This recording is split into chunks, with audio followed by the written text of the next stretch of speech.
इस सृष्टि के निर्माण की प्रक्रिया निरंतर कई वर्षों से चलती आ रही है, जो हमारे होने के अस्तित्व को दर्शाता है। क्या आपने कभी यह सोचा भी है कि इस सृष्टि का निर्माण किन कारणों से होता रहता है? आखिर इसके निर्माण की प्रक्रिया क्यों और कैसे होती है? इसके निर्माण के मुख्य कारक कौन है? नमस्कार दोस्तों, राज की बातें चैनल में मैं विपिन आप सभी का दिल से स्वागत करता हूँ। चेतना यानी पुरुष और प्राकृतिक यानी पदार्थ, ये दोनों मिलकर संसार का निर्माण करते। जब चेतना का स्तर ऊपर होता है, चेतना प्रकृति के साथ अपने विवेक को कौशल रूप देने के लिए प्रकृति के साथ एक्सपेरिमेंट मतलब छेड़छाड़ करती है, और प्रकृति जो ऑलरेडी अपने बैलेंस में है उसको चेतना डिस्टर्ब करती है, और प्रकृति में विद्यमान सभी वस्तुओं के तीनों गुणों सत्व, रजस और तमस के बैलेंस को खराब कर देती है। यानी तीनों गुणों को अनबैलेंस करना संसार का फर्स्ट विकास कहलाता है। जब सत्व मतलब पवित्रता, वैराग्यता और प्रकाश, रजस मतलब गतिशील, जुनून, तीव्रता, और तमस मतलब निष्क्रियता, अज्ञानता, अंधकार, इन तीनों के गुणों के एक साथ मिश्रित होने के परिणाम स्वरूप प्रकृति के विकास का पहला उत्पाद मतलब पहला प्रोडक्ट महत यानी बुद्धि, ब्रह्मांडीय बुद्धि है। बुद्धि का स्वभाव ही है कि वह अपने को प्रकट करती, क्योंकि बुद्धि जब तक अपने बुद्धिमत्ता को प्रकट नहीं करेगी तब तक हम बुद्धि के विषय में यह नहीं समझ पाएंगे कि वह उस स्थान पर है या नहीं। जिस प्रकार एक कुम्हार गीली मिट्टी के ढेर से जब तक एक सुराही नहीं बनाता तब तक उसकी बुद्धिमत्ता का परीक्षण नहीं हो सकता। यानी बुद्धि अपने स्वाभाविक प्रदर्शन प्रकृति की वस्तु गीली मिट्टी से सुराही बनाने का प्रदर्शन यहाँ कर। बुद्धि पुरुष और आत्मा से अलग है, जो सभी भौतिक चीजों और उनके गुणों से अलग है। लेकिन इस संसार के जितने भी प्राणी हैं उनमें बुद्धि किसी भी कार्य को करने का बेसिक आधार है, यानी उनमें विद्यमान है। इस कारण कुम्हार मिट्टी से सुंदर सुराही बनाने पर उसके अंदर मैं और मेरे की भावना आती है। मैं और मेरे से इस संसार के दूसरे उत्पाद मतलब अहंकार या व्यक्ति की सिद्धांत की उत्पत्ति होती है। यानी अहंकार का कार्य है मैं और मेरा। बुद्धि शरीर के साथ यह समझ लेती है कि मैंने ही इसका निर्माण किया है, यह मेरे द्वारा किया गया है, मैं ही इसका निर्माण करता हूँ, यह मेरा है। सांख्य के अनुसार इस संसार का वास्तविक कारक पुरुष है, जिसे हम परमात्मा कहते हैं, और जो उत्पादन में कारक है वह प्राकृतिक है यानी पदार्थ है। पुरुष सांख्य का पहला सिद्धांत है, जबकि प्राकृतिक इसका दूसरा सिद्धांत है। पुरुष ना तो उत्पन्न होते हैं ना ही उत्पादन करते हैं। प्राकृतिक उत्पन्न नहीं होती बल्कि उत्पादन करती है। पुराने समय में यह माना जाता था कि वस्तुगत वास्तविकता स्थिर नहीं है, प्रकृति के भीतर चीजें एक रूप से दूसरे रूप में बदलती रहती हैं, जबकि इसकी सर्वव्यापी ऊर्जा पदार्थ स्थिर रहता है।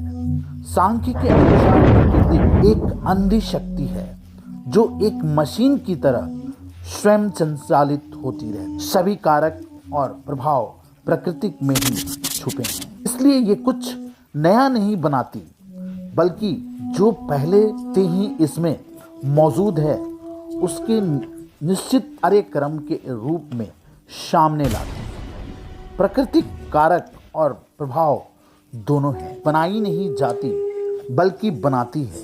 प्राकृतिक स्थायी नहीं है बल्कि परिवर्तनशील है। प्राकृतिक की चीजें सबसे बुनियादी और संरचनात्मक स्तर पर प्राथमिक इकाइयों के साथ विकसित होती है। इन प्राथमिक इकाइयों को तत्व कहा जाता है।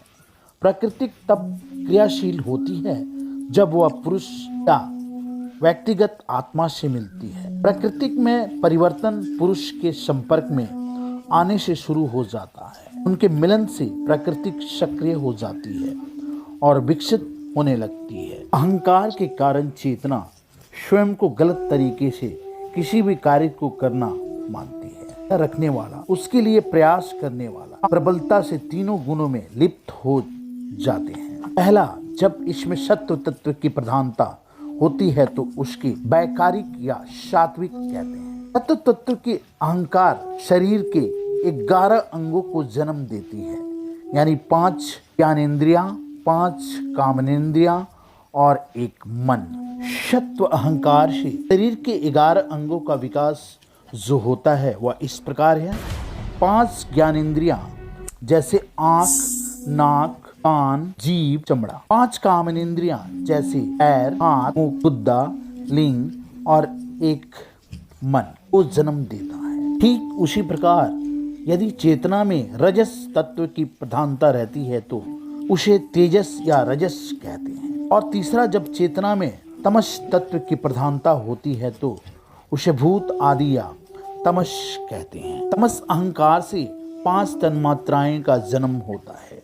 Sound, touch, form, taste, smell. और उसके बाद ये 5 सूक्ष्म तत्वों को जन्म देते हैं, जैसे जल, अग्नि, वायु और आकाश। रजस अहंकार सत्व और तमस दोनों में शामिल होते। सत्व और तमस से जो उत्पादित होता है उसके लिए आवश्यक ऊर्जा रजस सप्लाई करता है। प्रकृति 3 गुणों से बनी है, अर्थात सत्व, रजस और तमस।